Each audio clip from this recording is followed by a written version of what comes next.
Hello, everyone. Thank you so much for joining us this evening. We'll be starting momentarily. We're just going to let folks join the webinar before we begin. Thank you.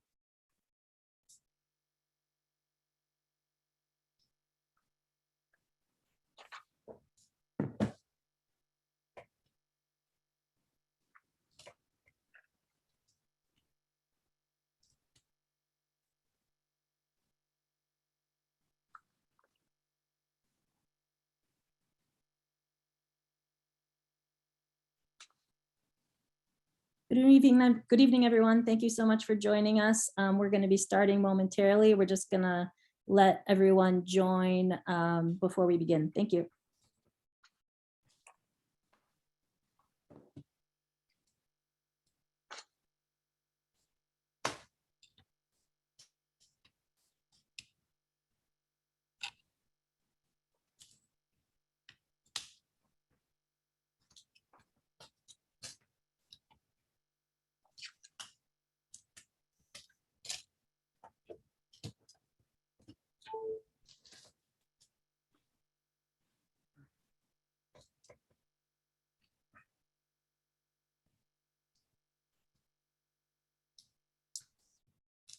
Okay, Carmen, do you want to get started or?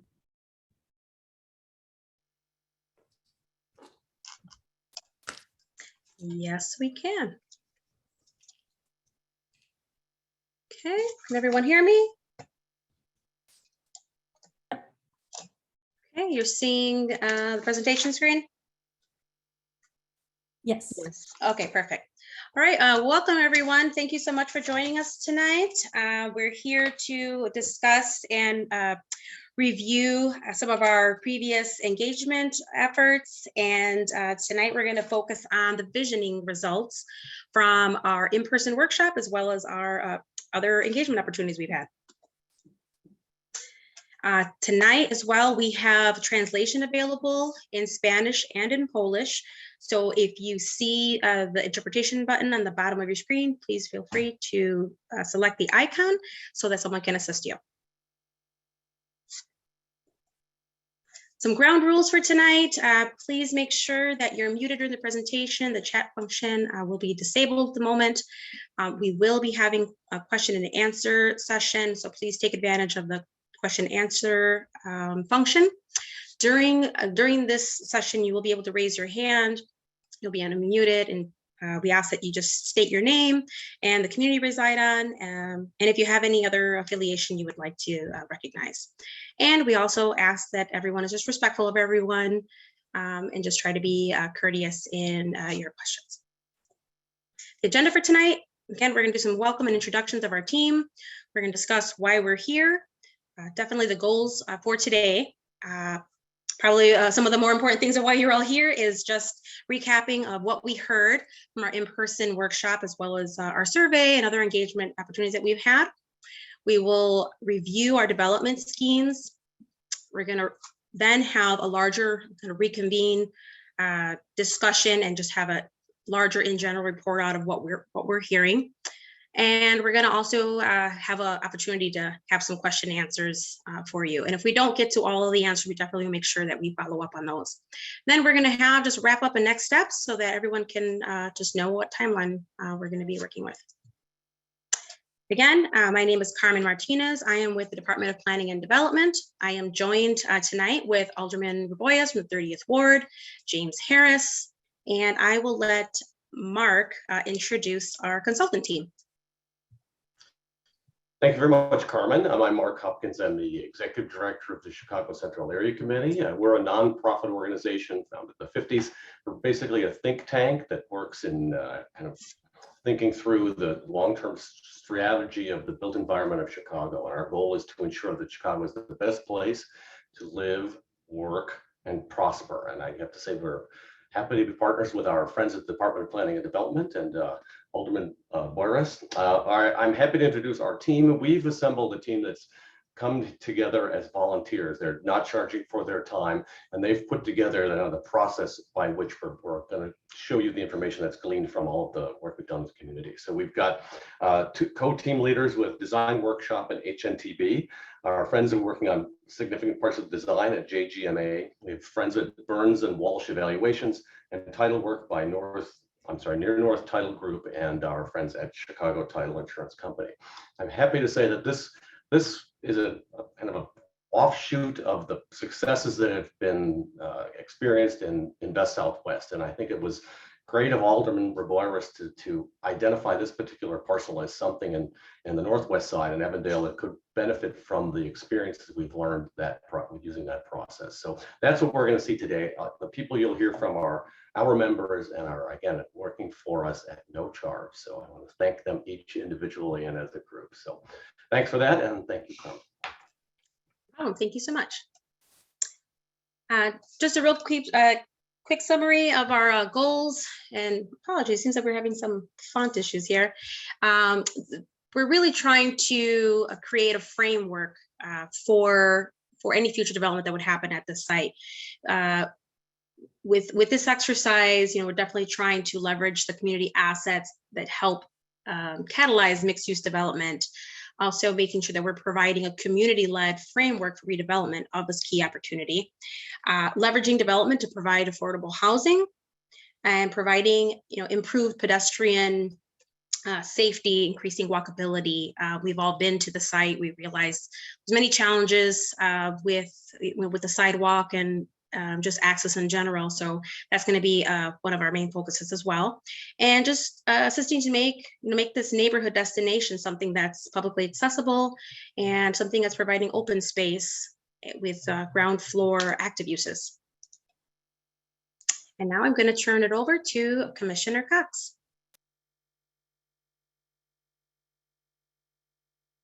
Commissioner, I believe you're on mute at the moment. You're right. Hey, thank you, Carmen, and greetings, everyone.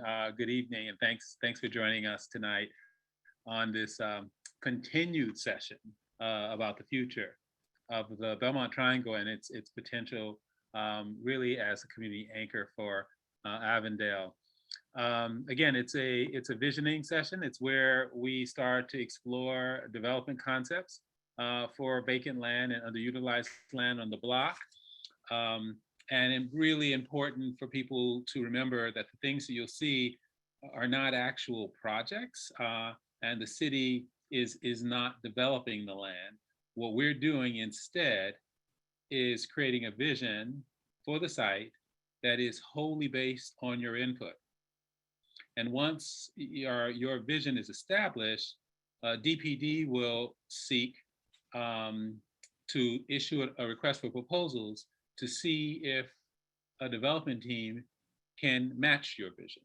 And so this is how we like to get community input first, let the community develop the tenor and the tone and the aspirations of the site, and then we call developers to respond. Next slide. No, yeah, go back. So this is the one. Since, sites like the Belmont Triangle are incredibly important to the character of a neighborhood like Avondale. And I've often said that the downtown might be the heart of a city, but we all know that the soul of the city is in its neighborhoods. And this is a great opportunity to restore and to refresh and replenish the soul of Avondale. I mean, to restore the urban life to Milwaukee, to the Milwaukee corridor, as well as to Belmont and the Pulaski corridors. So in a way that serves the goals of a 15-minute neighborhood. And if you go to the next, what I mean by that is we live in urban villages. And for many of you know that the Belmont Triangle served really as a center of a lot of the urban life before buildings were raised and left more than 50% of the site vacant. So the idea of a 15-minute neighborhood is that you should be able to get to a host of amenities for your daily life within a 15-minute walk from your home. So that means quality open spaces. That means a variety of retail amenities, housing options, and many other things. So a true 15-minute neighborhood is where residents' everyday needs are met and available within a short walk. So this is the concept that we are advancing because we believe that Chicago is made up of these urban villages, and this site represents such an opportunity for us. Go to the next. It's also a fundamental proof of concept that Mayor Lightfoot really embodies in her drive to create development, but not just development, equitable development, and development that uses strategic public dollars to leverage private investment in places that it might not otherwise go. Because for far too long, most of the city's planning efforts were coordinated around the central district. But it's through opportunities like Invest Southwest that we have started to extend the power of planning with community to neighborhoods.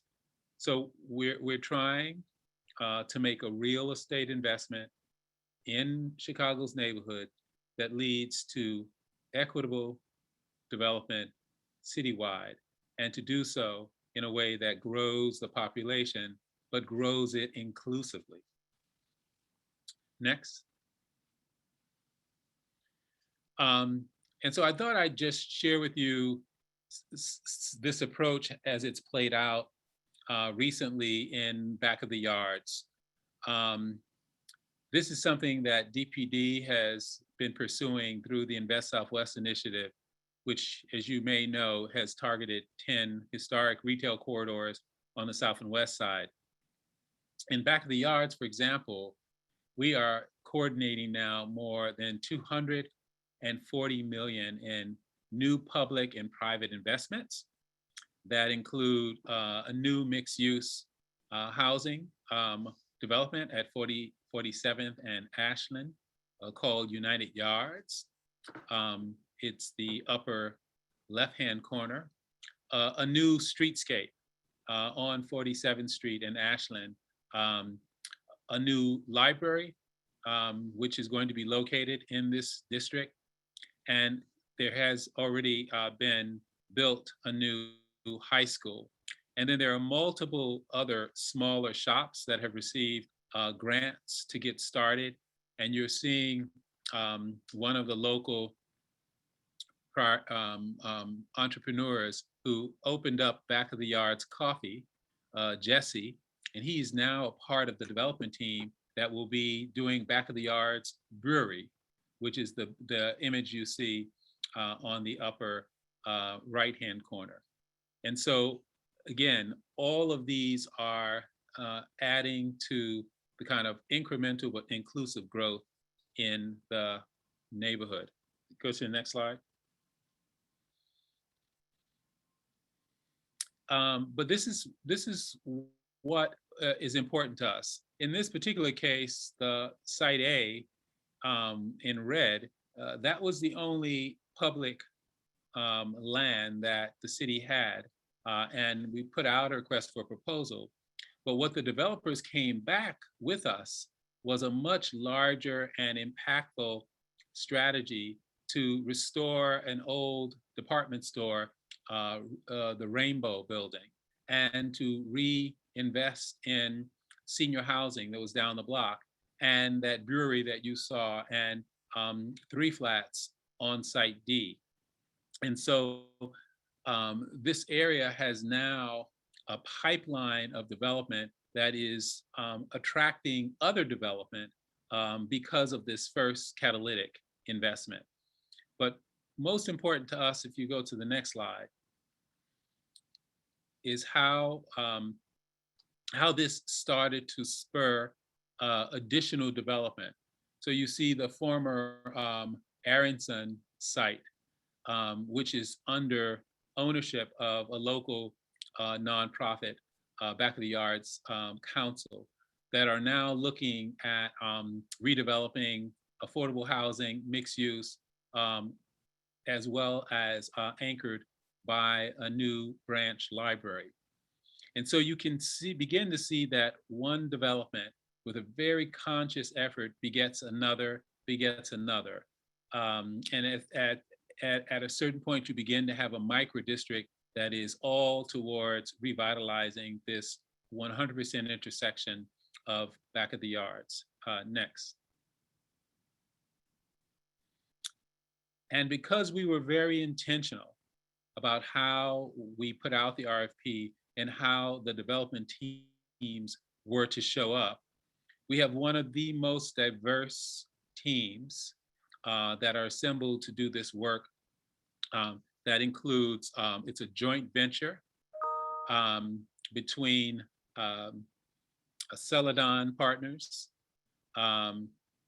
who's in the upper left, and next to him is Jesse, who is a local entrepreneur who's a part of the team, and Blackwood Development, again, headed by Mr. Duarte.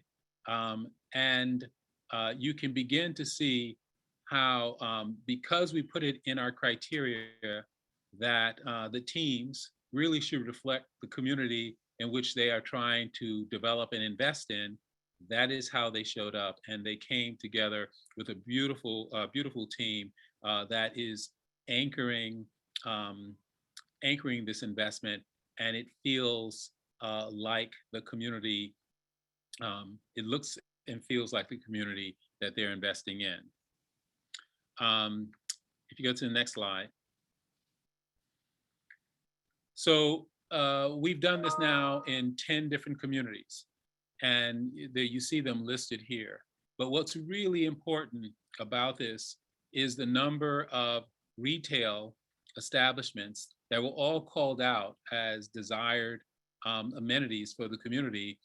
And they're all of them are locally owned. So there are no national chains here. These are local entrepreneurs who live and work and who will employ from this community. And in addition, a whole host of community partners are finding a place for their institutions in these developments. And this is with the addition of mixed income, affordable housing. And so we're confident that we can reproduce this type of success if we are intentional about how we bring partners to the table. Next. And that's where the RFP, the request for proposals, comes in. So you might ask, well, why are we using an RFP? And why not just let the market take care of itself? Well, there are multiple reasons. One, we want to ensure that we have diversity and inclusion on teams. If you go to the next slide. Nope.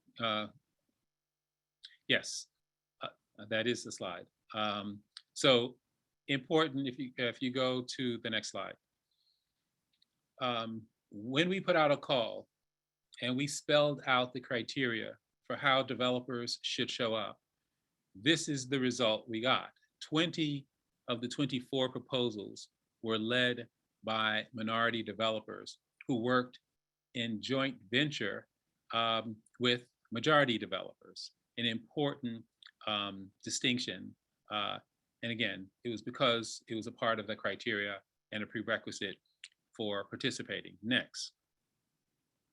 We want to ensure that we achieve the highest level of design excellence, that we can honor the character of the community in which you're developing in. And very important that a distinct brand that feels like Avondale happens on the site. The next.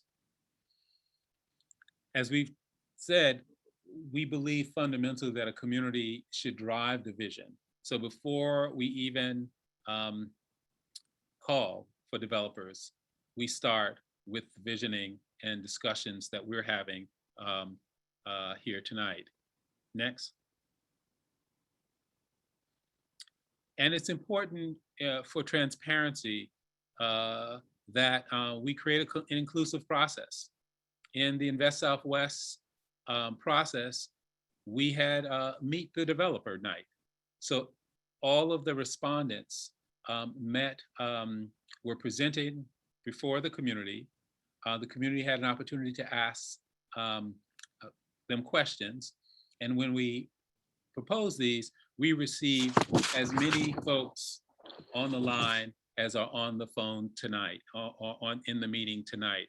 And so we have been able to do this and perfect this even in the Zoom format. Next. And so these images you see here are not the respondents that the developers propose. These are the visions that we worked on together with these 10 communities. And we put this in the development manual, and we asked the development teams to respond in kind, both in quality, both in scale, both in pedestrian orientation, and the results would suggest, if you go to if you go to the next slide, here you're seeing a snapshot of the winning respondents, the winning projects for 9 of the RFP sites. And so you can see that these designs very closely align to what the community imagined on those sites. None of them would have moved forward without the visioning process that you're engaged in today and the RFP process that will follow. So we've got a lot to cover. So I'm going to hand this over to one of our project leads. I think it's James Harris. And just thank you again for your time and for your interest and for your participation in the Belmont Triangle. This is very important work and is going to be led by Avondale. Thank you. Thank you, Commissioner. So as part of the community engagement process, DPD conducted a survey asking folks to rank their preferences for different types of open space, retail and housing. So I'm just gonna give a brief overview of what we heard. Next slide. So as you can see here, this survey was widely distributed and open to the public for a period of 2 weeks between May 23rd and June the 6th. And as a result, more than 660 people responded to the survey. The majority of those folks who responded live near the site and are long-term residents of Avondale, having lived in the area for over 6 years. Next slide. The majority of the respondents said that they either drove or walked to the site.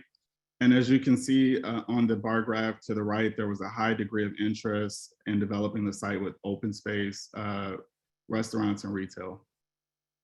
Next slide. So as I mentioned earlier, people were asked to rank their preferences for different types of open space, retail, and housing. In terms of open space, people expressed interest in seeing a wide range of options that we presented in the survey. And as you can see from the bar graph, the majority of people chose parks and plazas as their first and second choice as preferred types of open space. Next slide. So when asked to rank their preferences for different types of retail, we see a clear preference for Main Street commercial and mixed use, which was the majority choice, first and second choice for the majority of the respondents. Next slide. And then finally, when we asked folks to express their preference for different types of housing, we saw a wide variety of interests in all of the options that were presented, with most respondents choosing as their first and second option small scale multifamily and townhouses. Next slide. Okay, so I'm going to turn it over to our consultants to walk through the development schemes.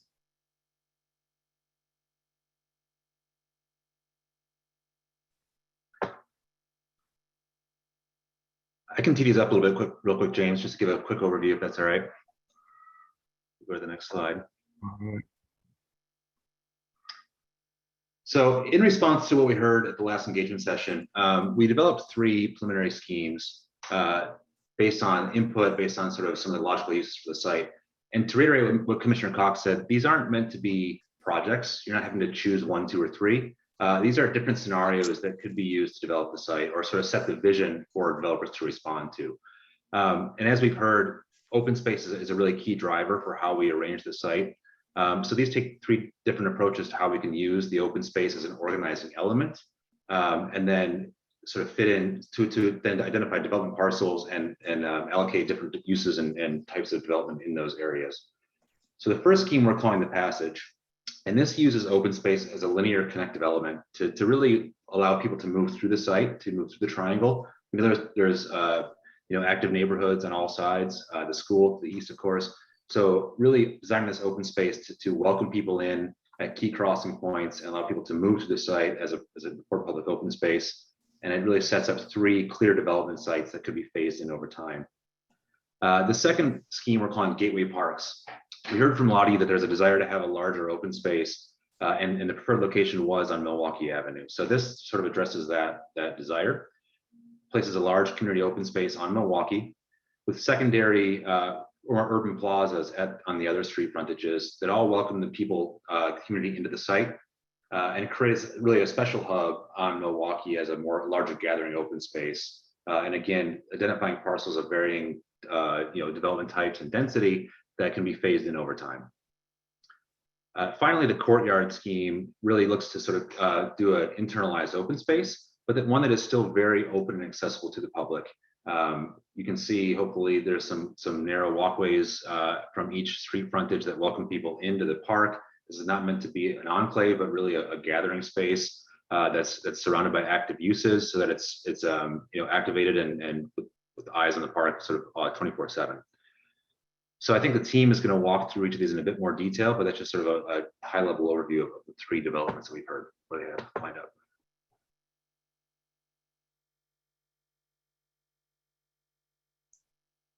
Great, thank you, Jen.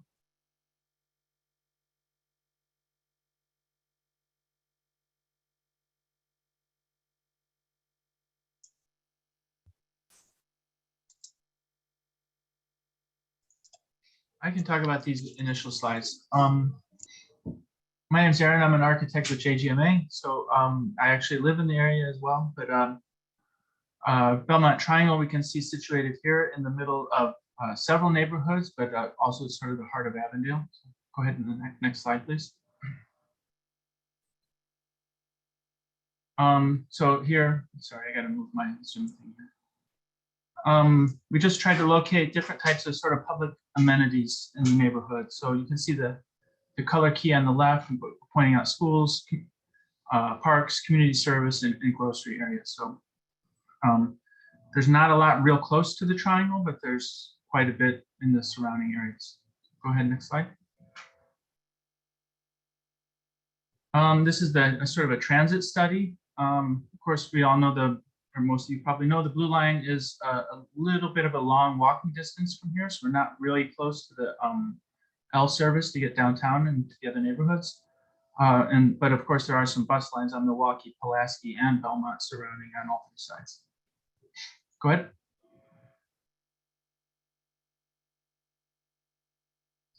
And go ahead, keep clicking.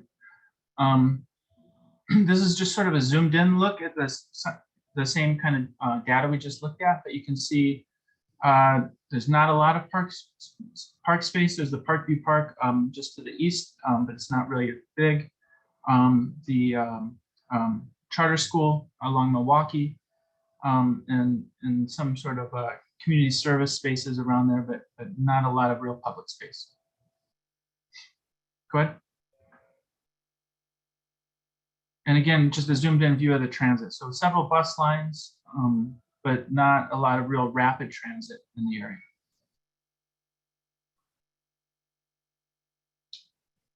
And then this is just pointing out a few of the sort of landmark type buildings in the area, particularly the schools and some more of the commercial spaces. Go ahead.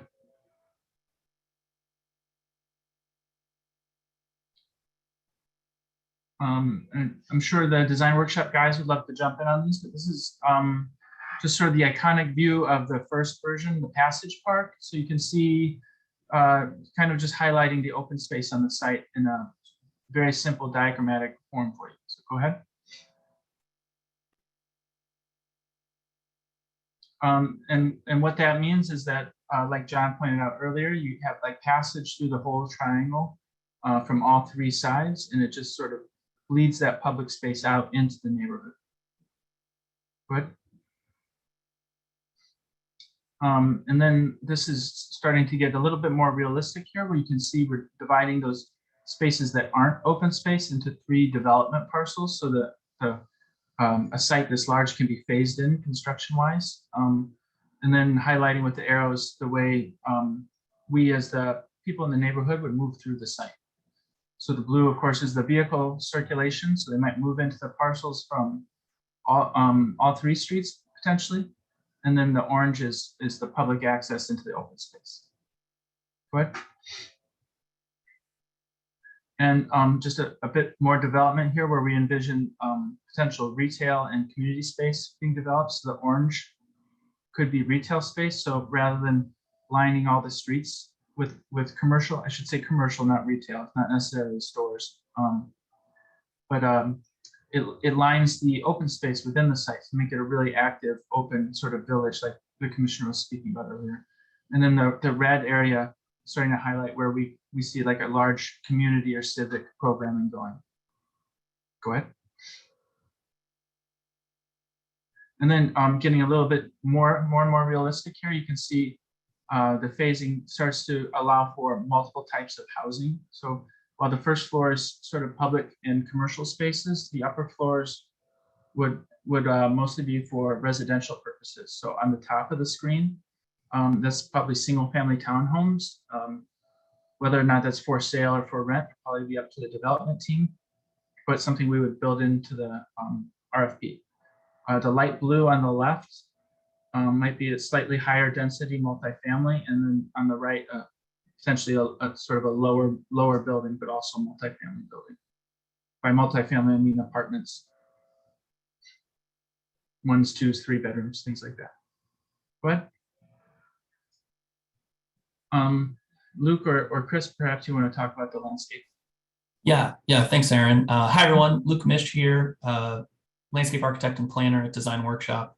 So I think as Aaron laid out, this first idea really separates the development into 3 sub-parcels. So there's a parcel at the corner, a parcel at the north, and a parcel to the east.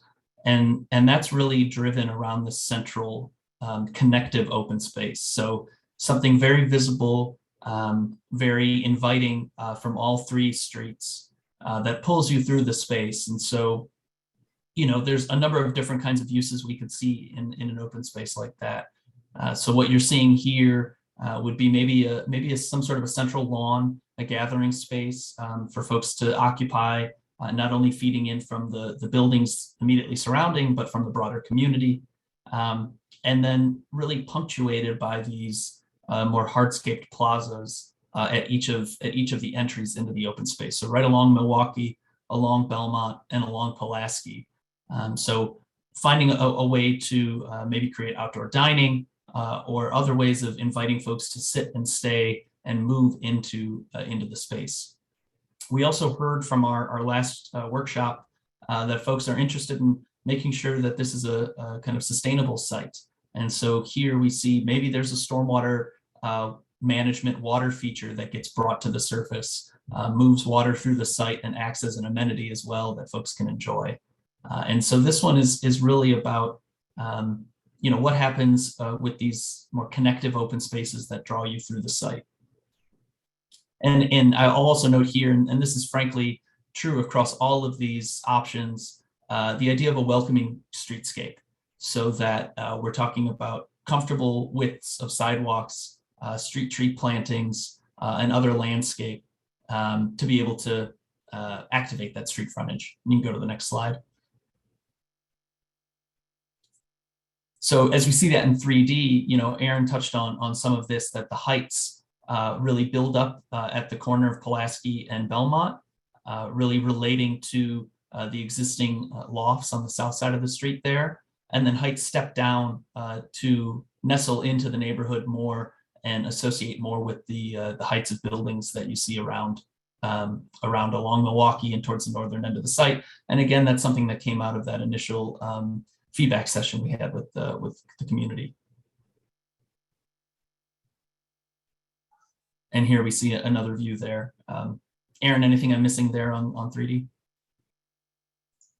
No, I think you did a great job, but just keep in mind the way we sculpt the site, we're really trying to make this all fit into the neighborhood. So there's not an attempt to make this overshadow anything else in the neighborhood, but really we want it to be a part of the context. Great.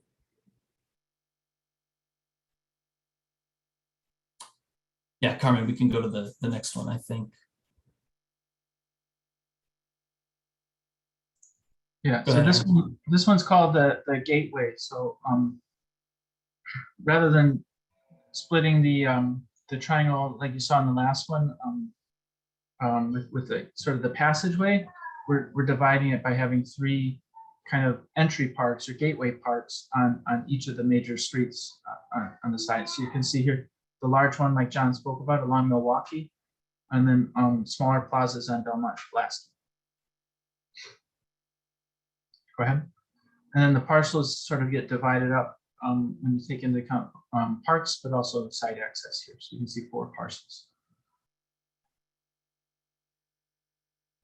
And then, like I said, the vehicle access. So you have to get cars into all the different buildings and utility access and things like that. So that's the blue arrows, and then the orange arrows are sort of the public access into the site. So again, with the major park in Milwaukee and 2 smaller ones, but all connected through the buildings. Good. And then one of the things I really liked about this one is the highlighted community space in the center in the red square. And then the orange again highlighting commercial space that can wrap these buildings. The light gray, the remainder of those parcels on the ground floor would likely be parking. Good. And then here again, just highlighting the different housing types. In this case, we have the single family homes to the southeast, and then the multifamily buildings along Pulaski. And then again, the large community space here in the center. Yeah, and so from a landscape perspective, again, this one focuses more on a larger open space right along Milwaukee. So something large and inviting that can take on events, could host food trucks, markets, things like that, maybe even a small stage. And that fronts, of course, the community-centric building right in the center of the site. So really a lot of kind of active energy there along Milwaukee. But it doesn't forget the other 2 street frontages. So here we'd see smaller, more pocket park size open spaces, both along Belmont and along Pulaski. Maybe one is a little bit greener and has more tree cover, especially there on the south. And maybe one is more hardscaped and more focused on seating or things like a water feature. And if we go to the 3D, you can start to see what that looks like here. Again, the height is really focused more along Pulaski in this realm, although there is some height that you would kind of see flanking that large open space on Milwaukee, and then stepping down towards the east with those townhomes and the community-centric space. And then the next slide shows that from a different view.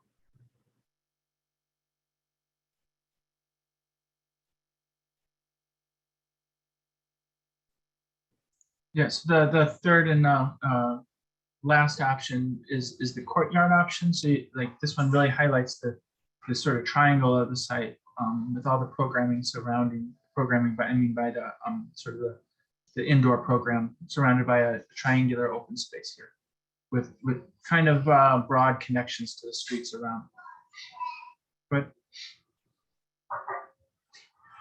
And then several more parcels here. It's approximately the same amount of built area, but the parcels are split up a little bit smaller. Right. And again, the pedestrian access into the central green area, and then vehicles accessing the sites on all sides.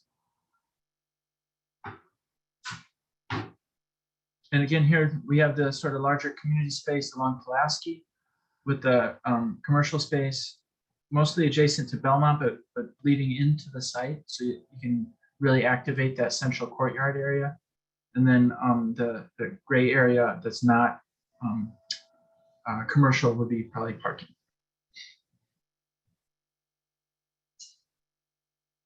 And again, here you see a few more single family homes along Milwaukee.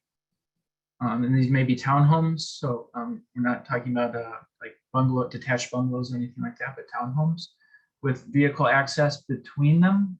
And then down on Belmont, you see the multifamily buildings, the apartment buildings. And so again, as we think about the open space here, we're drawing from some of the thoughts we heard in the earlier engagement sessions, where one idea was, what if the open space is really centered?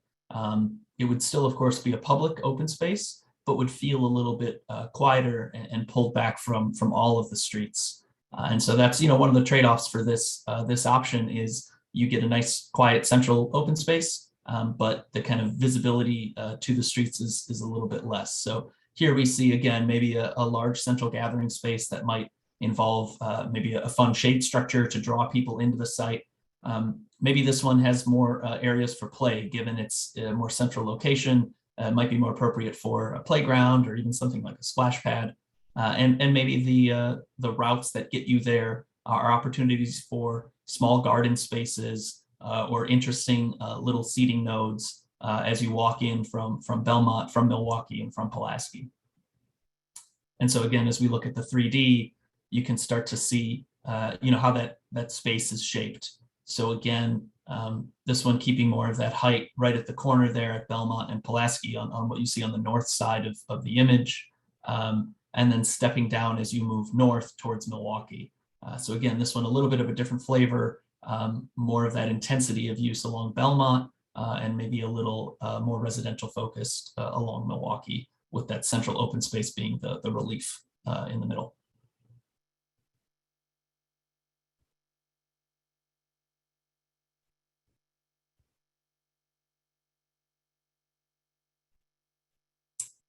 And so, yeah, this slide just kind of captures the comparison when it comes to overall development potential across these three concepts. In some places, like as you see, option number 1 has a little bit more open space overall, but options 2 and 3 do still have quite a bit, just organized in a little bit different way.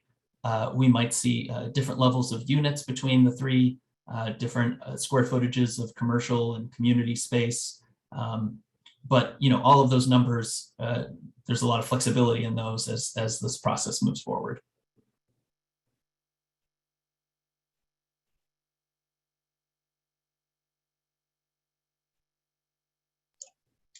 Okay, thank you so much, Luke, and Aaron for going through all those options with us.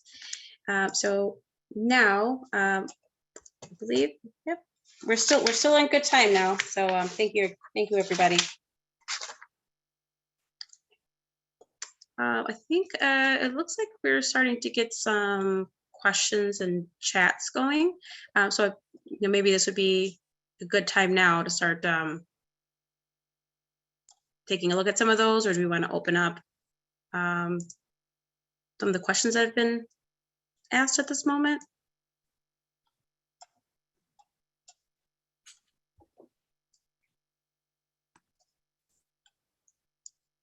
So Carmen, I think we had some questions that we wanted to ask of folks as part of the exercise. Maybe let's start there. And I have a feeling some of these questions will be answered through that, but if not, we'll obviously make time for Q&A. Okay, do we have that ready?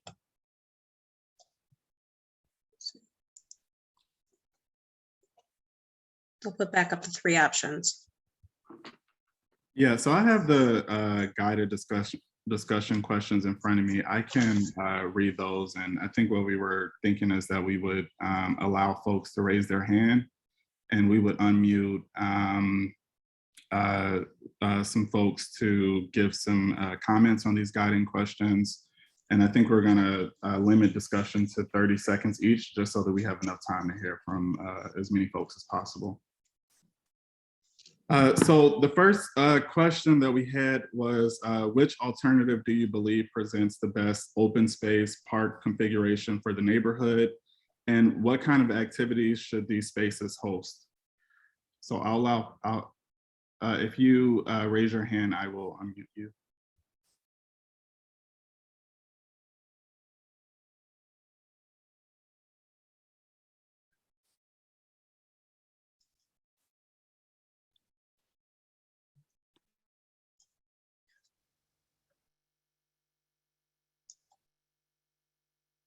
Okay, Brian, you're Hello. So personally, my opinion on open space and what allows the best, like what community options best, I think the Gateway Parks is the best option. Talking about like movies in the park or that community space right next to the large open space gives us a lot of flexibility and options. So that would be my pick, Gateway Parks. Thank you. Gonna unmute Danny. Hi, I would choose the Passage. And in the space, I was hoping there could be a community garden or just, benches for people to sit around and enjoy the space and the trees and everything there. Yeah, so the Passage for me. Thank you. I'm gonna unmute Jordan next. Hi there, can you guys hear me? Yes. Yep. Jordan Simon from the Shoemaker Lofts Condominium Association. I'm president of the condo association just to the south on Belmont Avenue. You can see it's a E-shaped building. I wanted to know what was the maximum height of the proposed RFP for any of the buildings within there. You can see between the 3 different options, there's looks like a kind of a tunneling effect taking place. So I wanted to know what the maximum height would be, and if I had to vote, I guess I would do like either Passage or Gateway Parks. But I was just curious what the maximum height of the structure, particularly residential structures, that will be mirroring across from us. Thank you, Jordan. So we're gonna also have a Q&A session. So if you could just put that question in the chat, and we'll take it then. I think we should answer it now, James. One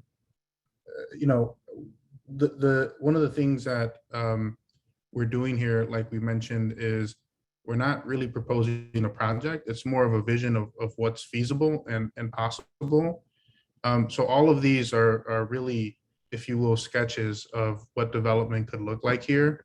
To answer the question more specifically, Aaron, could you maybe talk about like what the thought was with height transitions and implications of those in each of the schemes? Yeah, of course.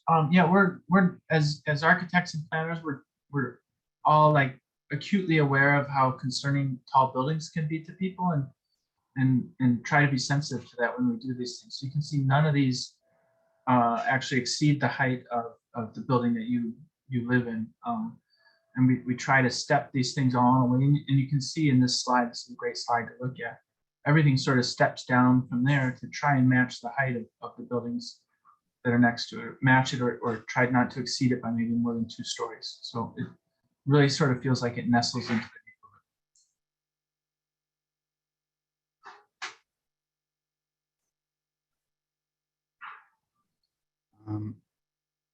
Okay, so I think maybe we should, I don't know how folks feel, if we should move on to another question or if we should continue with this one. I see a couple more hands raised. Maybe let's take a couple more responses and then move on from there. Okay. All right, so Juan, Pablo, I'm gonna unmute you. Thank you. I do want to say thank you for the thought that went into these 3 designs. I would vote for Gateway Parks for the reasons that were stated previously as well. The community space and the open space being next to each other, I think would allow for a lot better use of both spaces. Thank you. Thank you. Martha, I'm gonna unmute you next.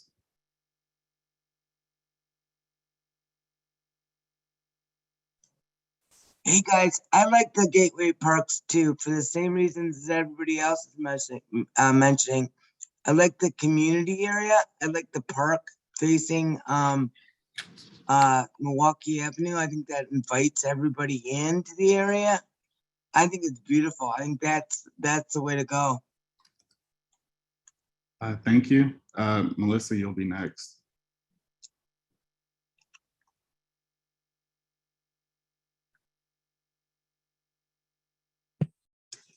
Hi, it's Melissa Tubes with the Avenel Neighborhood Association.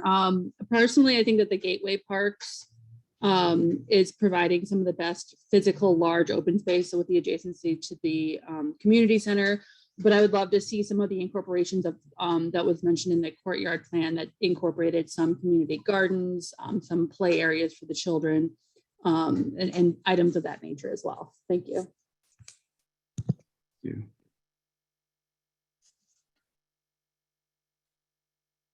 All right, so I'm gonna butcher this name, so I'm just gonna refer to you as Mr. O'Sullivan. Hi there, thank you. So I think all 3 of these designs are very thorough, well done, and they look like they could be very interesting assets to the community. But I kind of think back to the beginning of this meeting. Sorry, I'm Trey Lock, I'm with Palenque LSNA. I think back to the beginning of this meeting and the comments of Commissioner Cox, which I really appreciated, and it kind of reassured the fears I had about this meeting, because he really demonstrated a genuine commitment to an inclusive community process, kind of really thoroughly getting the ideas when we want to project this for the RFP. And like, that was appreciated, because I felt like there's kind of a broader range of options that we should be considering before we kind of jump to these 3. It seems like a pre-selected choice, when maybe we could have a broader dialogue about other options, like a library, more of an emphasis on affordable housing, or non-traditional options that could bring together everyone in the community. So that's not to take away from these options, because maybe in an inclusive community process, that was what would come forward, but maybe we could also think about zooming out and not rushing so much. Thank you. Yeah, thanks for that. I think we'll be able, we'll talk a little bit about timeline towards the end of the meeting here. But thanks for the thought.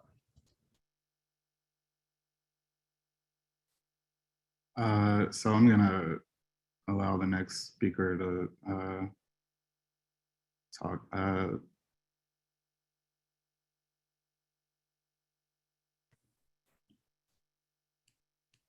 Hi guys, my name is Paola. I also live over across the street in the Shoemaker building. I'm just, just comparatively looking at the open space. I really like the passage because it's just almost 50,000 square feet of open space. And I think that that's what we particularly really need. I want to boost the notion of making it park-like open space rather than like large open space. I feel like we have that kind of large open space down at Cause Park. If anything, I would want more trees. Number one. Number two, to address the community space idea. I really feel like we need a library. I want to boost that. I want to second that. We definitely need a library in this community. Thank you. Thank you. Okay, so I think that we're going to move on to the second question, which I'm going to lower all of the hands. The next question is, which alternative would create the best retail and civic use experience for the neighborhood? So I'll allow you all to raise your hand again. While we're waiting for hands raised, one thing that I will point out that maybe we didn't do in detail during the presentation of the three options is that in each of the options, you'll see kind of a red volume. And we thought of that as community space. And if you all recall the earlier portion of the presentation by Commissioner Cox, right, we saw all sorts of creative proposals from developers of how they would partner with community organizations, bring community services to these sites. And so again, conceptually, we're just saying this is something that could happen here. So in the context of the question, when you're talking about civic uses and retail, just something to keep in mind. Okay, so I'm gonna unmute Jacob. I'm just gonna repeat the question again. Which alternative would create the best retail and civic use experience for the neighborhood?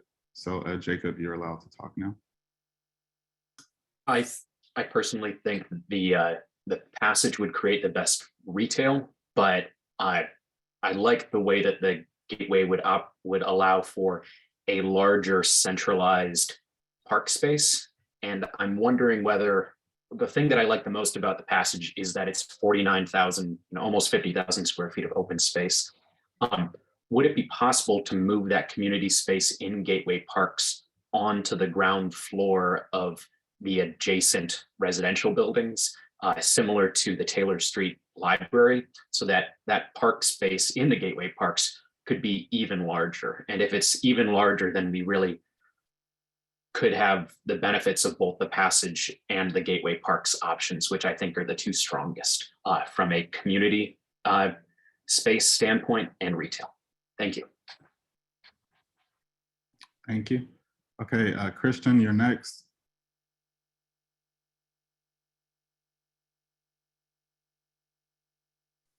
Hello, just wanted to say my preference is for the courtyard option. And I just want to state that Avondale is predominantly Latinx, but that doesn't seem to be factoring into the plans. And just want to echo the call for affordable housing and hope that Alderman Reborius can do something about the gentrification he's created and accelerated in the neighborhood. James, just a quick, a couple of folks are asking if we could repeat the question. Yeah, so the question is, which alternative would create the best retail and civic use experience for the neighborhood?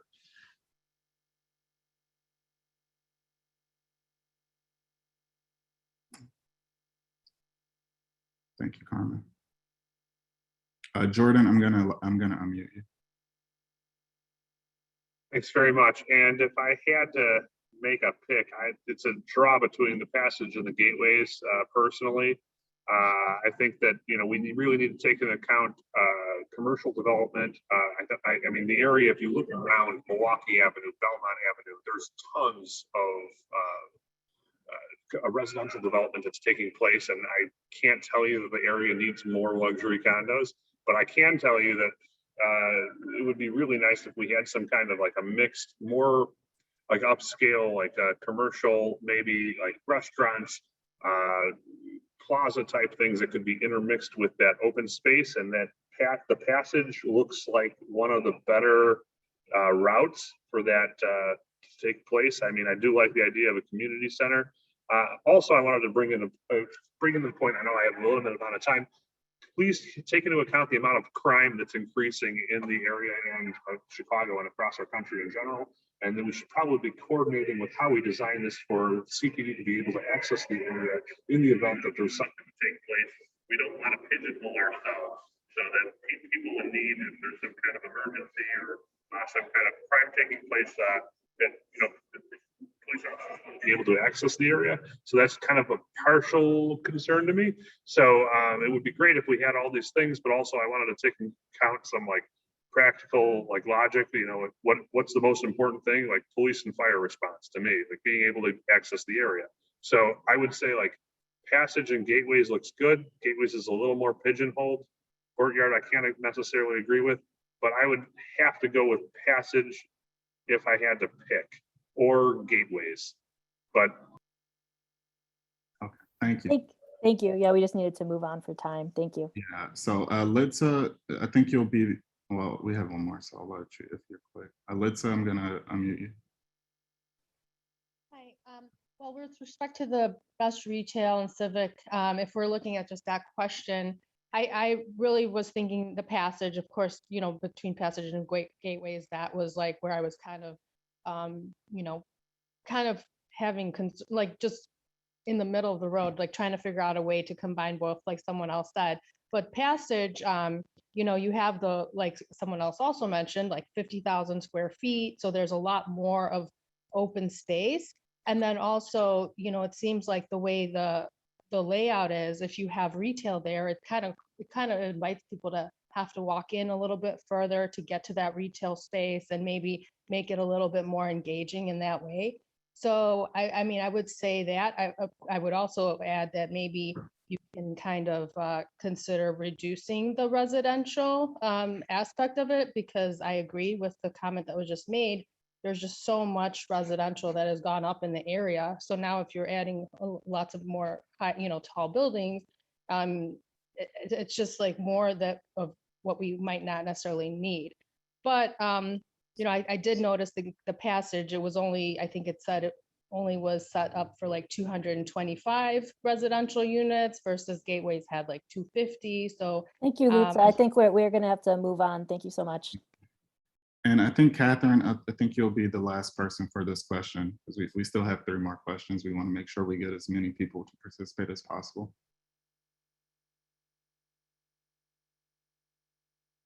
Go ahead, Catherine. Can you hear me? Yes. Okay. I'm born and raised. I live in Avondale. My great grandfather built the house that I live in. I'm a half a block from the development. My main concern is there's a park right at Averson School. I don't shop, I don't eat, and I don't do any entertainment in the area. I go outside of this area. That was my main thing. I wanted this to be in this area, and I wanted us to have that. So I thought that could be on the main level and have residential up above, if that's what we wanted for that. With Cermak, where it's up above, if there's green space, fine, have it inside and the buildings surround it. But with a play lot, we have that right over at Averson School. But the homeless sleep right outside of Lorca. When you try to go to Walgreens, if I need something really quickly, the homeless accost me. That's why I don't go to that Walgreens. So I'll just tell you, that's my main concern. If you're gonna do stuff, I wanted something where I would actually stay in my neighborhood. Thank you, Catherine. Thank you so much.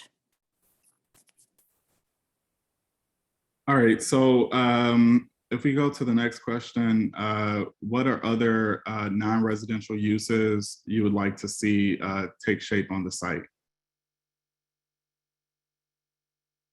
And again, if you can keep your comments to 30 seconds. Jenny, I'm gonna unmute you.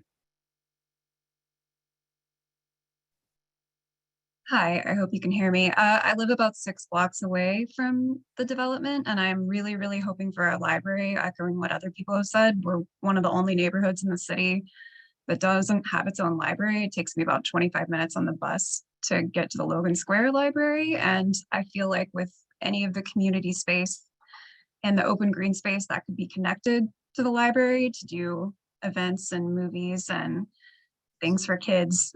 And we do have, you know, schools with playgrounds and parks nearby, but we really need a library. And I think that could help, you know, everybody in the city, everybody in the neighborhood. Thank you so much, Jenny. Thank you. Martha?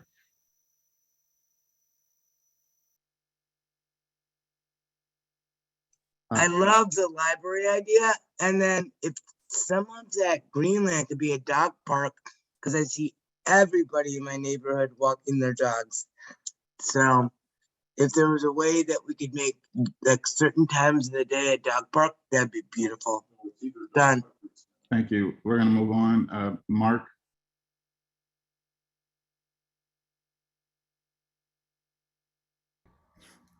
I would also love to see a library, as many people have said. But I also wanted to just bring up the question of only 5% of the respondents in the survey said they wanted preferred residential use. So I'm just kind of curious about why over half of this space is being recommended for residential. Thank you. Thank you. Jacob? Library, that's all. Thank you. Jordan, and I'm going to move on to the next question after this.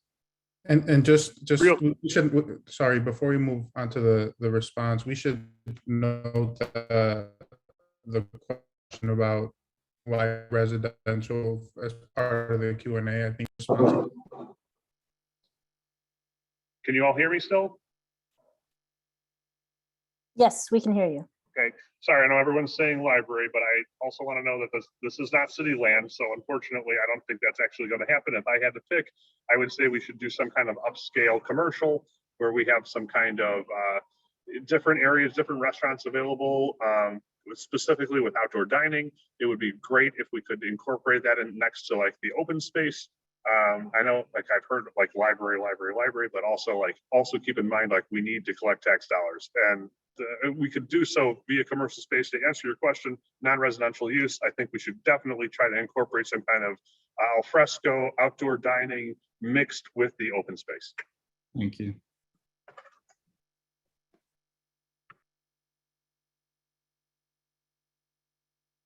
Okay, so the next question is which alternative creates the strongest connections to the immediate context, and which create the weakest connections?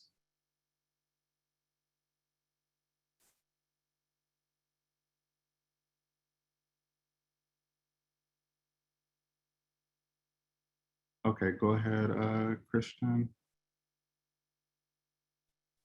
Yeah, just want to say that these questions you're asking aren't what the community wants to talk about, and I want that to be recorded. I appreciate that. We are also going to have a Q&A session. We just want to be able to gather feedback. So we're also going to have a Q&A. This isn't what the community wants to talk about. We want to talk about what we need. Okay, Norbert? Hi, can you hear me? I think the passage is probably the best for that. I would like to see something that is pedestrian focused, and I think this one, the way it's drawn, seems to be pedestrian focused and open space. And one other quick comment: if we do public green space or space that is, I think you called it publicly accessible, the green space, if it's on the second floor, make sure that we can all access it and not just the residents. Even though option one seems to have the largest area of that, it might just be accessible for whoever lives up there. Okay, so we have one additional question. I think in the interest of time, we should just move on to that before we get into the broader conversation. Okay, so the question is, which alternative provides the best balance of development density and height with open space amenities? And again, we're going to have opportunity for a broader conversation. So if folks comment on this specific question, that would be appreciated so we can gather that feedback. Litsa, I'm going to unmute you.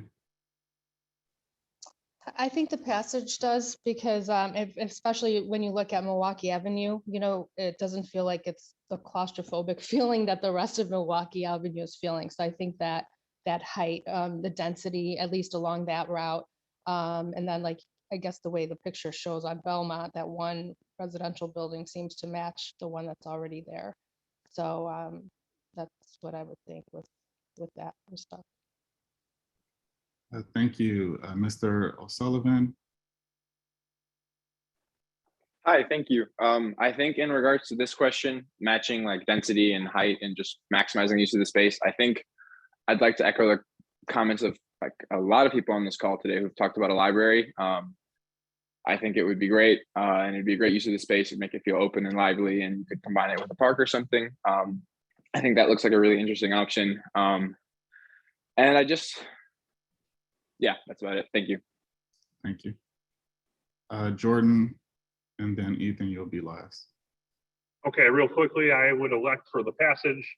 It does, yes, mimic our building pretty nicely, taking into account height, maximum height of the building, like I brought up previously.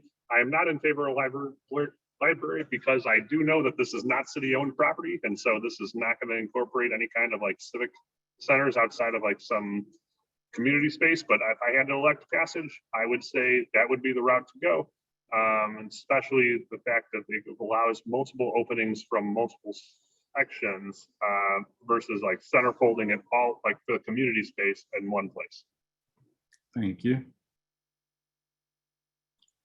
All right, Ethan. Hi there, this is actually Katie, Ethan's wife. We actually live in the building right next to the open space in the gateway. There's a condo building right there. And I think in terms of balance of development density and height, overall, it'd be really great to see just generally a lower height. If you look at some of the other areas, not directly in the neighborhood, but nearby, like Logan Square on Milwaukee Avenue that have been recently developed, they just feel claustrophobic. Some other folks have mentioned that. We also live next door, so we'd like to keep some of our light and our views on our rooftop. So I would be in favor of more of a Main Street community feel with a little bit of a lower height just in general. Thank you.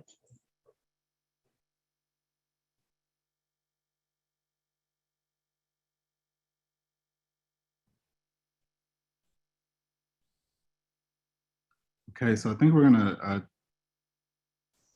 transition to the question and answer, and we have several questions in the chat box.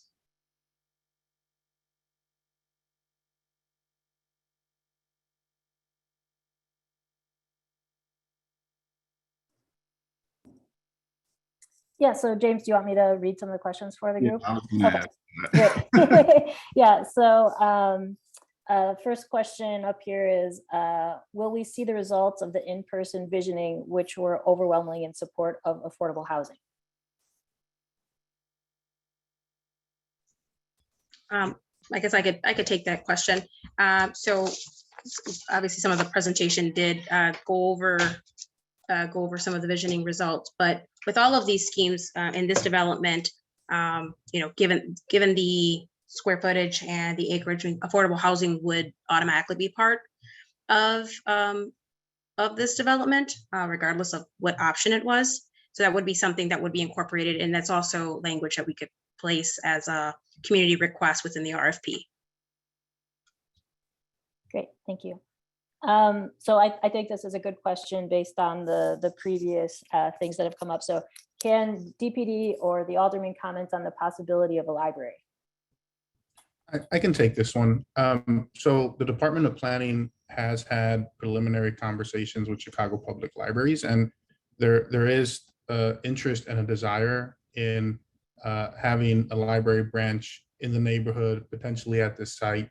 And it's something that we can certainly capture in the RFP as we've done in previous RFPs. We don't, to some of the earlier points, earlier, we don't yet have a funding source identified for something like that, but that hasn't impeded us from stating a desire of the community into the RFP. And we've seen that come to fruition in other communities. So it's something that we're certainly committed to continue to keep on the table as the process moves forward.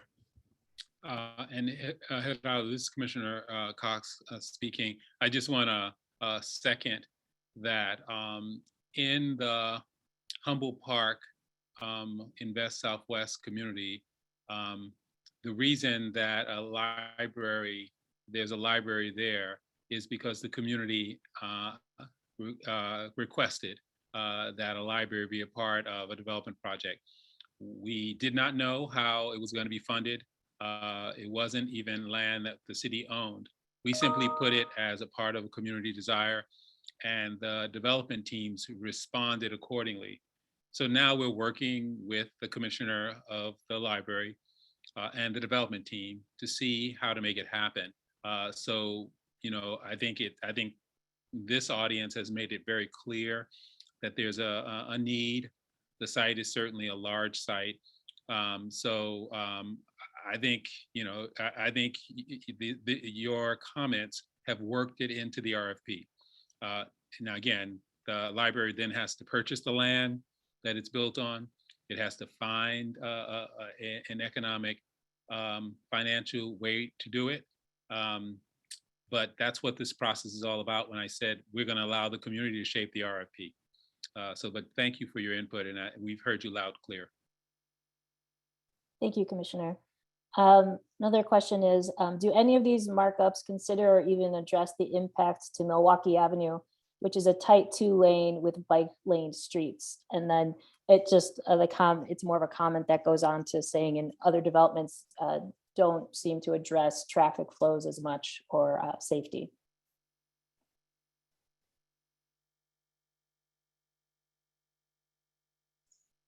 I can. But someone I'm thinking maybe like HNTB or design workshop would be great to kind of chime in here, because I know we've done some analysis and have some thoughts on that.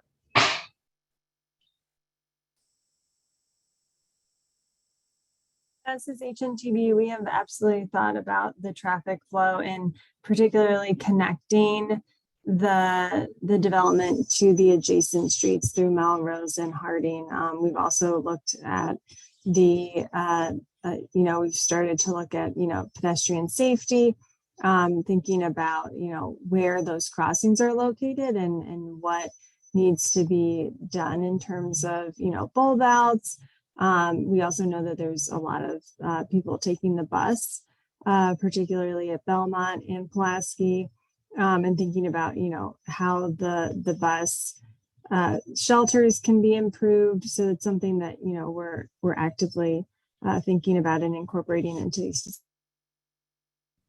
Jane, would you mind just maybe sharing with folks what HNTB does and what your role is in the RFP?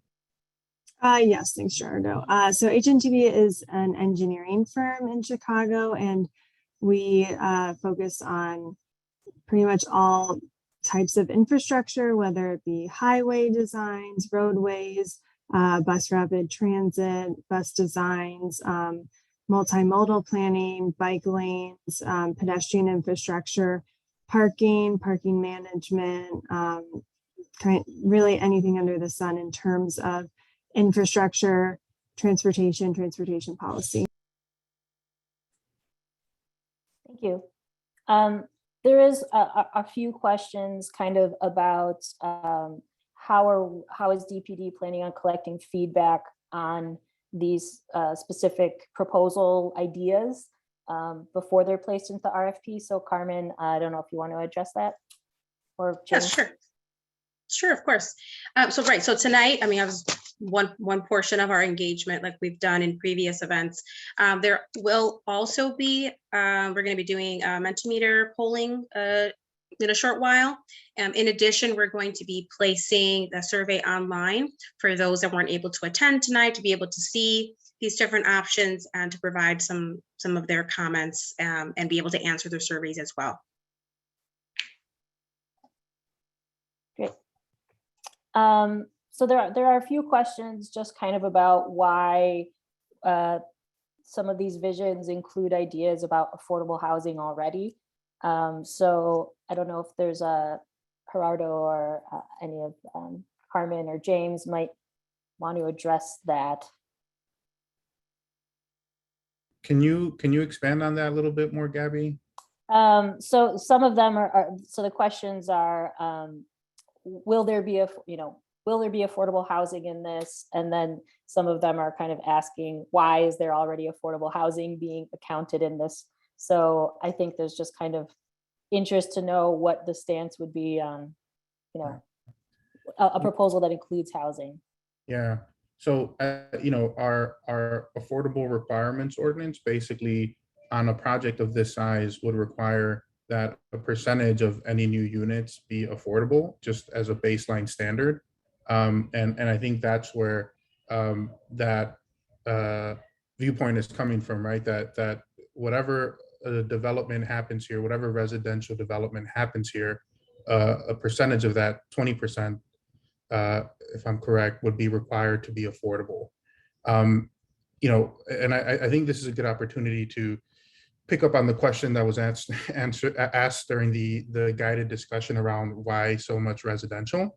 And the answer is really, as someone pointed out, this is currently a privately owned site. The market, you know, this site could be redeveloped on its own without kind of the city leading the RFP session. But the reason, one of the many reasons why we're doing this is, one, to capture some of these priorities from the community so that the development community knows what to expect as they're preparing to propose. And at a very basic level, the residential really helps pay for the project, right? So all of the open space, the retail, all of those need people to use them. And that's where the residential comes into play, as well as just, you know, it's the financing that's required to build out a site of this size. I don't know if Kevin's on the line from the CCAC team that could talk a little bit about the kind of economics, but if not, in general, the residential really is required to pay for a project like this.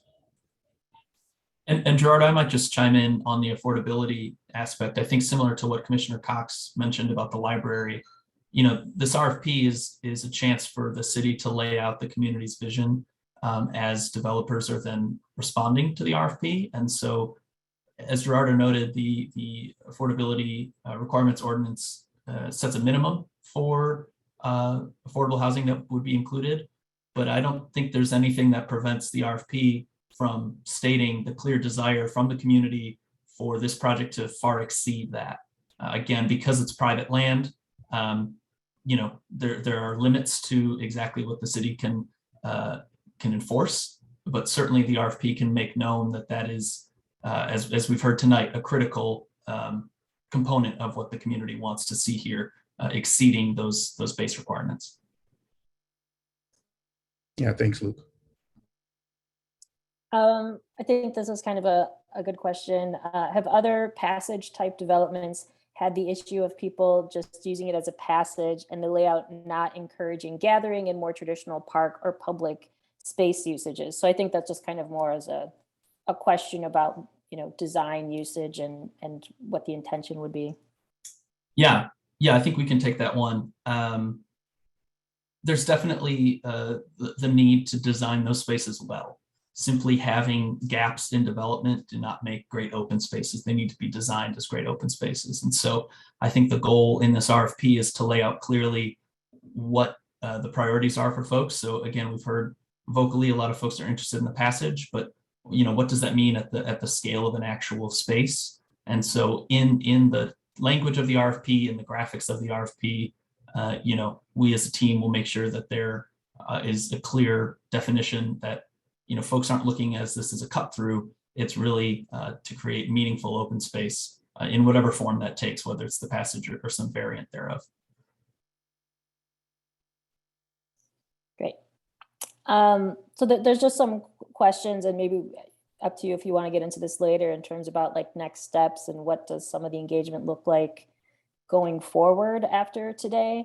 So I don't know if you want to wait on that and talk about it a little bit more or discuss it now. I think we've got a little bit of time to take a couple more questions maybe, and then we can move on to next steps. Okay, we'll come back to that one. Or we'll cover, yeah, go ahead, sorry. So there's just some question about parking and whether, you know, how would that play a role into the development? And so I think that's just kind of a question for any residential site. Aaron, do you maybe want to, maybe if we could see the slide with the 3 options and talk about how they consider parking a little bit? Because that might be, and I understand that may be hard to read for folks.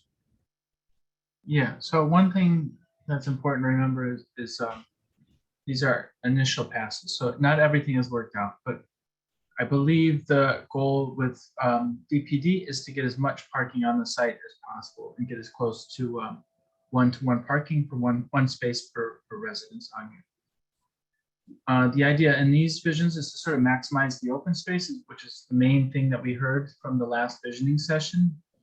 And a lot of the parking, which I agree doesn't show up in these drawings that well, is to put them sort of on the first floor of these multifamily buildings and probably into some of these courtyard spaces of the multifamily buildings. So it's not really possible to give a parking count of any of these right now, but we do understand the great concern that the neighborhood has with that issue, and definitely we'll address that and probably include some sort of target ratio in the RFP.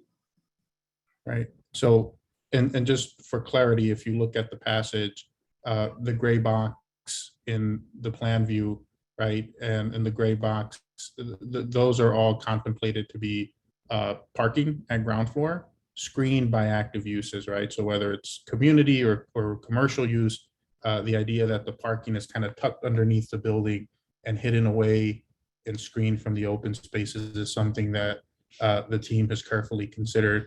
The same in the gateways. I don't know if we can point out, yeah, where we considered those, and the courtyard as well. So again, you know, as we noted earlier, these are all concepts, and so you know, a good concept thinks about these things, and you know, that we're considering how parking could work, but by no means is this the solution that'll happen here over time. Great. So there are a few questions, I think, about just affordable housing and how is that defined based on the population. And so I don't know if we want to get, I don't know if we have a DOH representative, Department of Housing person on here, but maybe that's something we can add to some follow-up resources, or what do you think, Gerardo?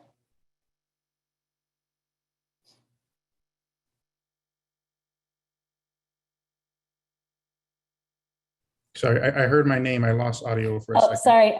Can you hear me now? Okay, so there was kind of a question about what affordable housing and what does affordable mean? Is it specific to a certain area or population? The comment is about how certain residents who live in this area right now may not be able to afford what is considered affordable and in other parts of the city. So it's kind of just a question generally about how does the city try not to displace folks. Yeah, and we've got our Department of Housing has some really good resources on this that as maybe a follow-up communication to folks that registered for the meeting, we could certainly share out or share with everyone. So Gerardo, I would just add, I agree, and perhaps Alderman Raboyes wants to speak to this as well, but there's a wide range of incomes that need housing in Avondale, and the Department of Housing has an opportunity to meet each of those levels, and they tend to do it by percentage of the area median income. But remember, the reason we're here is because we know that Avondale is changing, and this site is a site that's can be developed, but we want to do it in a manner that the neighborhood can grow, but it can keep its inclusion. So it's specifically meant to, the reason why affordable housing is on the table is because we know that people have had to leave as the neighborhood has changed, and we want to stop that trend. At the same time, create a truly mixed income so that there are more options for how to live here. And so I think it would be a great subject to do a deeper dive with the department in partnership with the Department of Housing and the Alderman's office to answer that question about what range of affordability do we need to capture to really make this work. Alderman Raboyes. Thank you, Commissioner, for those words, but it is absolutely correct. We need to work a little closer with the Department of Housing when it comes to affordable components. We want affordable housing. There's no question about it. In any development, we need to provide not less than 20%. And this will be part of this project as well. But it needs to be clarified. Now, you have to remember that the less residential units we have, the less affordable components we'll have. So that's one thing to keep in mind. Thank you.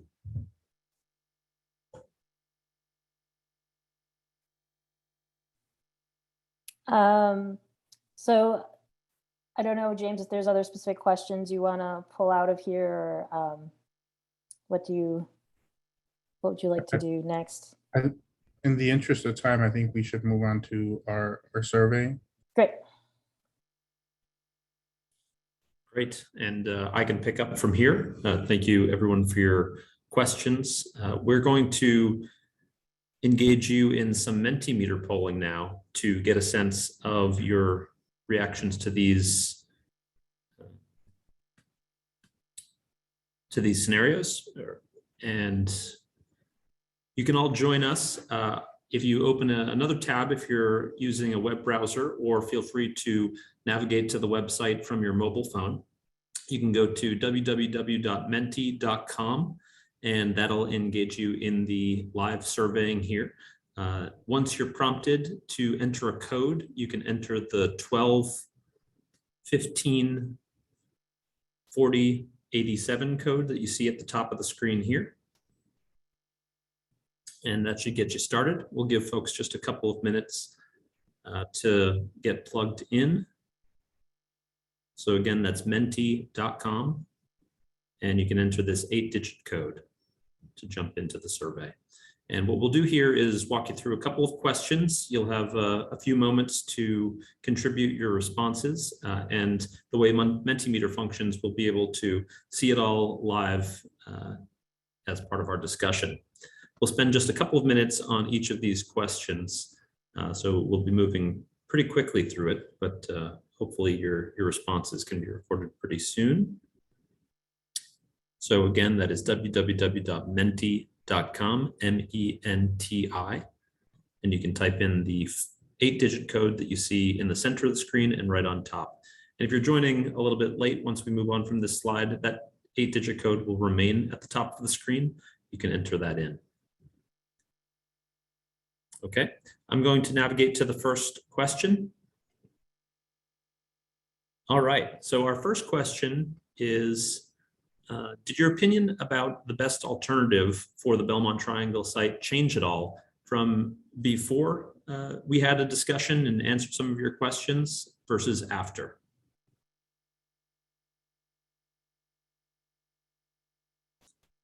And as you can see here, these blue dots represent your votes. So as you're contributing them to the survey, they're being populated in real time. Looks like a little bit of additional context did provide folks with a different opinion as to these scenarios. And we'll get to your preferences for which scenario a little bit later in these questions.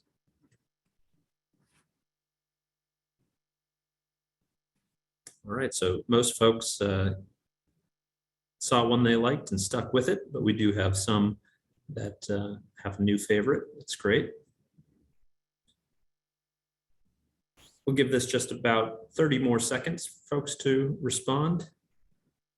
And again, you can use your phone's web browser or the one right on your computer to navigate to menti.com, MENTI, and enter the 8-digit code you see at the top of the screen.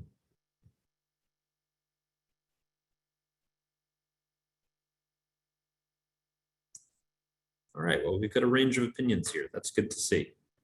Just about 10 more seconds.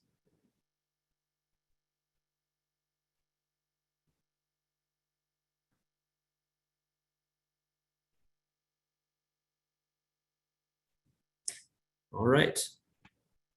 Well, thank you for your contributions to that. The next question we have for you is, using just a few words, which will appear on the screen, we're curious to know what your favorite features are of the first alternative that you see here, which is the passage.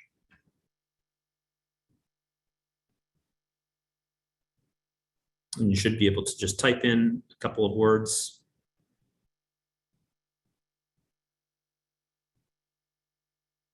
All right, so pedestrian friendly, folks are happy to see that. Most green space, great. Density looks to be favored in this option. The amount of open space is showing up over and over again. That makes a lot of sense. Pedestrian access, walkable, mixed use, absolutely pedestrian friendly. Good to see.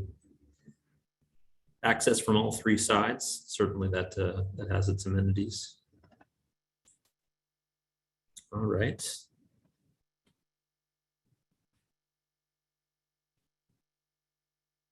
Amount of green space. All right, so it seems that folks are really liking the amount of green space provided in this option.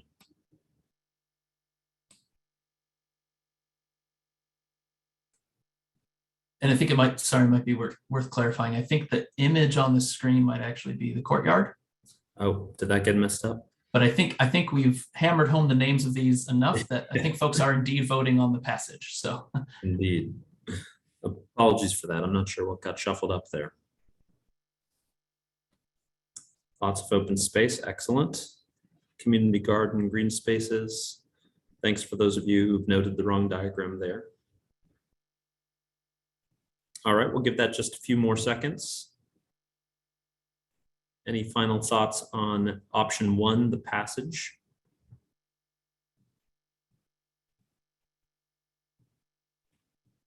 All right, accessibility, green space, pedestrian access, that all seems to be favored. Okay, great.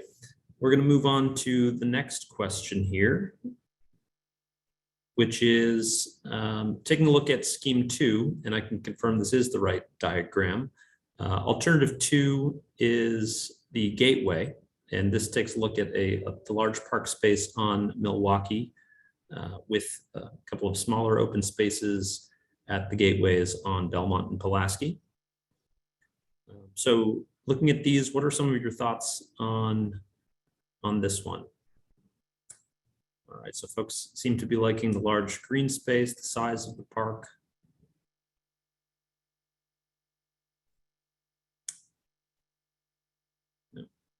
People seem to like a park space on Milwaukee. Great. Park space opening up to the street. So more street frontage for green space. A combination of the community and green spaces. People seem to be liking the large community space there. Space for movies and markets. So people thinking about open space programming and the kind of events that could take place there. A dedicated park. Some issues with connectivity are showing up here.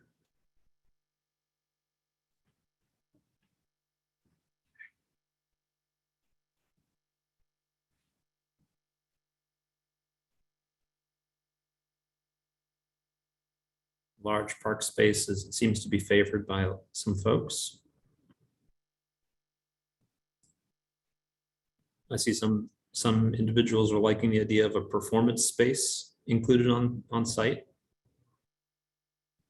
Accessibility appears to be favored. A centralized community space, great. Connection between the park and the school. So that's thinking about some of the connectivity offsite. It's great. Okay, we'll give you just about 10 more seconds to put in some final thoughts here.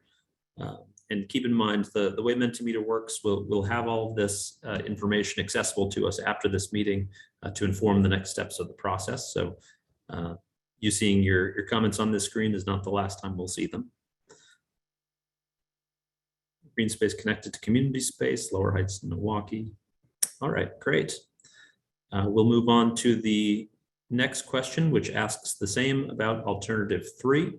And again, apologies, these graphics seem to have gotten switched. You're seeing the passage here, but we're asking about your favorite alternatives or your favorite features of the third alternative.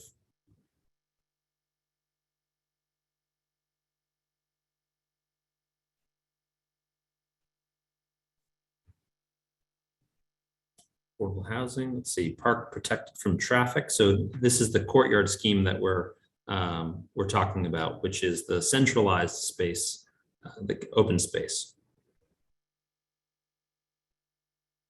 Green space feels less modular. Not as welcoming, okay. Open space, love connected park space.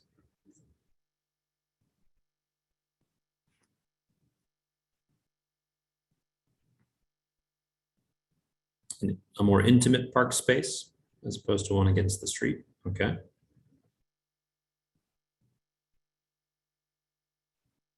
Away from traffic, sure.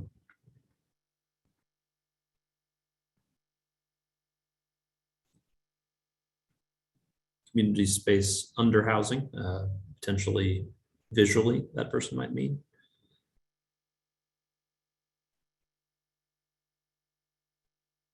Greater open space, less restricted.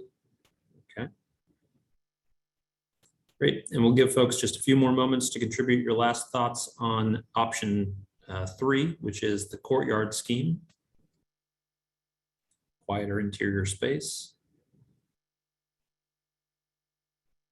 People like the idea of walkways. Okay, great. Connected to all 3 edges. Excellent. Thanks for your contributions here. Moving on to the next question. Here we're asking you more generally, now that we've had a conversation about the development possibilities here, all the different programmatic considerations, we're curious about your 1 or 2 word aspirations for the future of the Belmont Triangle site. What do you hope this place becomes?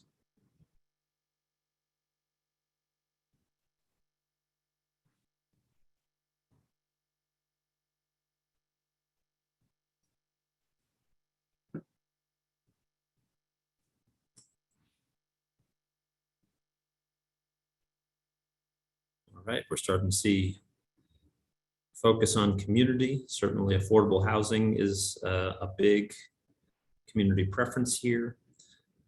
The word community is showing up quite prominently. So this is a word cloud, which means the more words are plugged into this, the larger they become. Community, affordable housing, affordable, library, of course, showing up. No surprises there. Subsidized housing, outdoor dining, social services, bridge building I saw pop up there. So this is an opportunity to bridge this neighborhood. Brewery, gathering pops out to me. Pedestrian friendly, calm. With such a big group, it's regenerating in fractions of a second. We'll give folks a chance to plug in their ideas. Dining, safe, welcoming, inviting. Bike friendly, small retail, performance space, child friendly, restaurants, grocery. All right, so we're starting to see a few major themes emerging here, which doesn't come as a surprise. Affordable housing and library, green space, a place that is welcoming, that's focused on the community. I think I saw Latinx and Polish community. Great. And we'll give folks just about 20 more seconds on this one. Mental health services.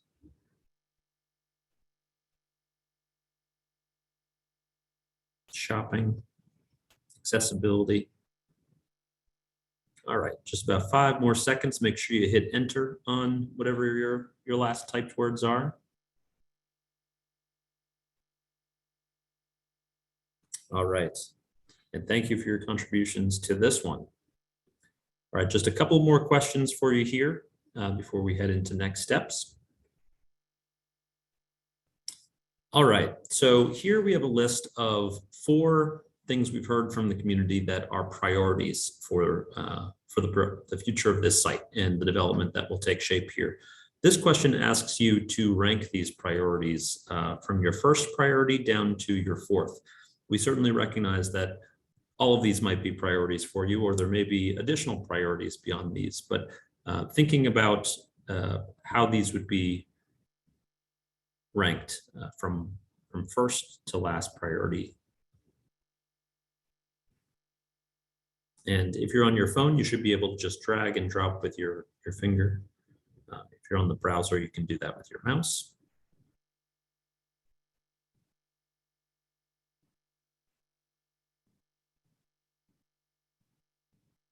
So there's a great diversity of opinion here. Looks like we've got a fairly representative group from the community in terms of these 4 priorities. The first emerging with 40 or so responses is inclusion of open space, kind of closely tied with maximized open space. Maximized affordable housing, maximized housing choice and affordability is next.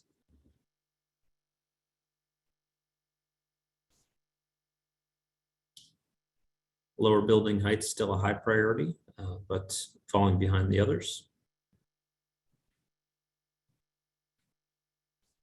And we'll give folks just about 20 more seconds to make their last decisions here.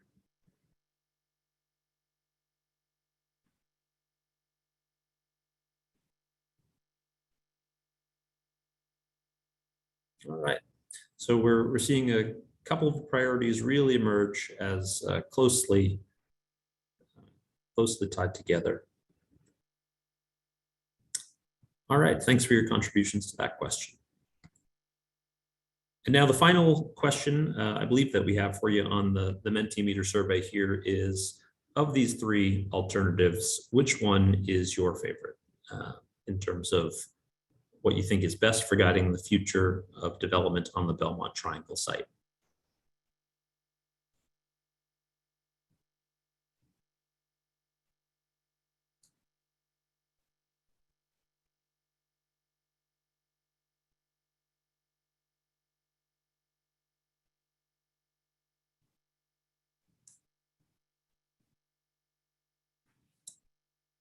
All right. With just about 50 votes, looks like the passage is emerging as the favorite amongst this group. Gateway Park's not far behind. Looks like among the participants in this survey, the courtyard scheme is the least favorite. And we can give just about another 30 seconds for anyone else.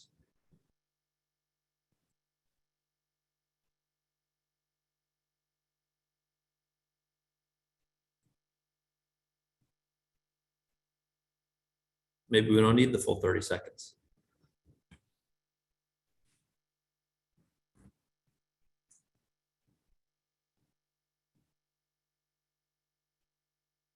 All right, looks good. Thank you all for your contributions to this question. We'll give just a couple more seconds before I hand it back to Carmen.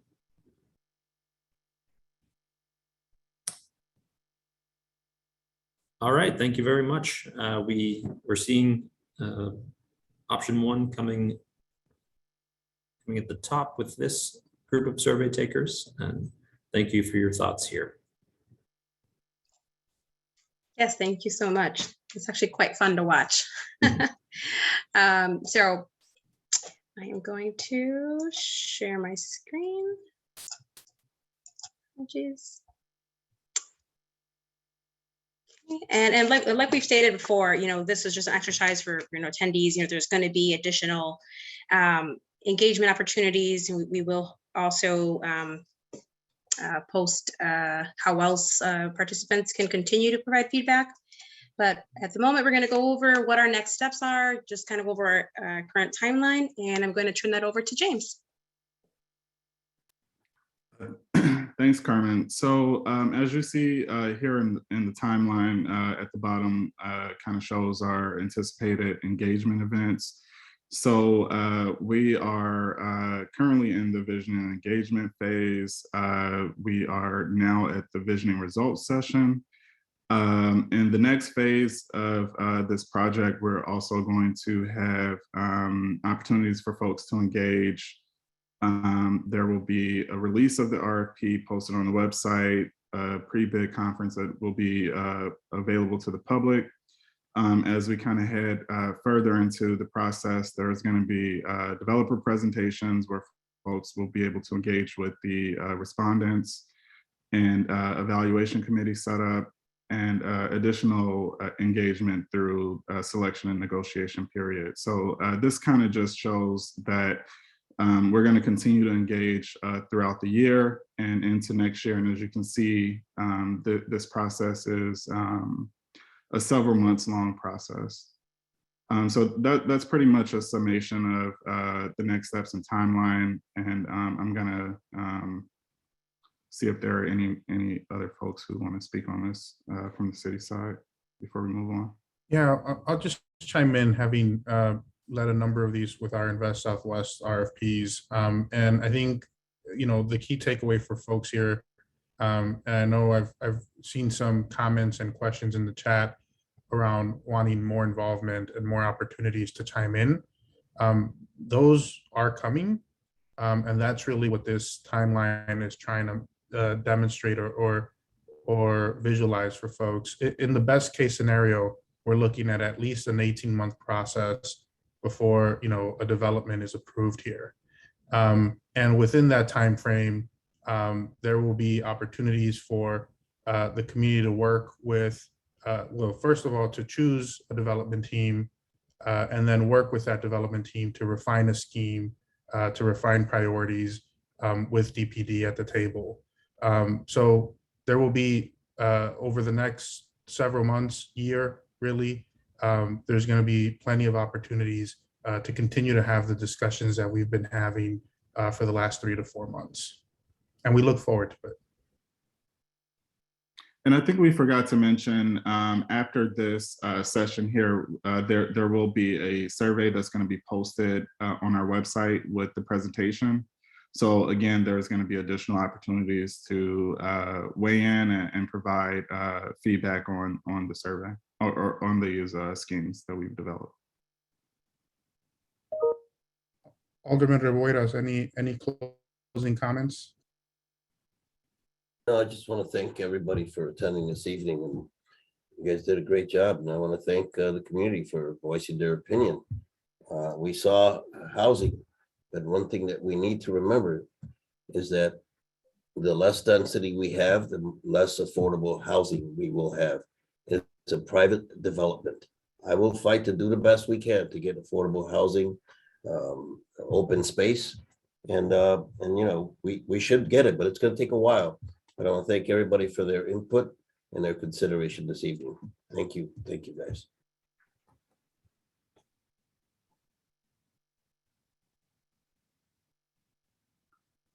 So I think that concludes our presentation for the night.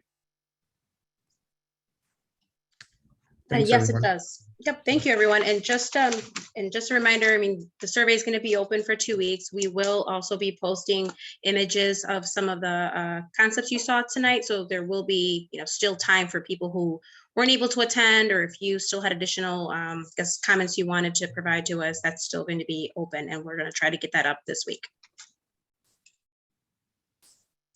And the recording of this session will also be available on the website tomorrow. So folks will be able to check it there. And if you signed up for this session, we'll add you to an email list to keep getting updates going forward. So if anyone else wants to get email updates, please email dpd@cityofchicago.org and we'll add you to that list.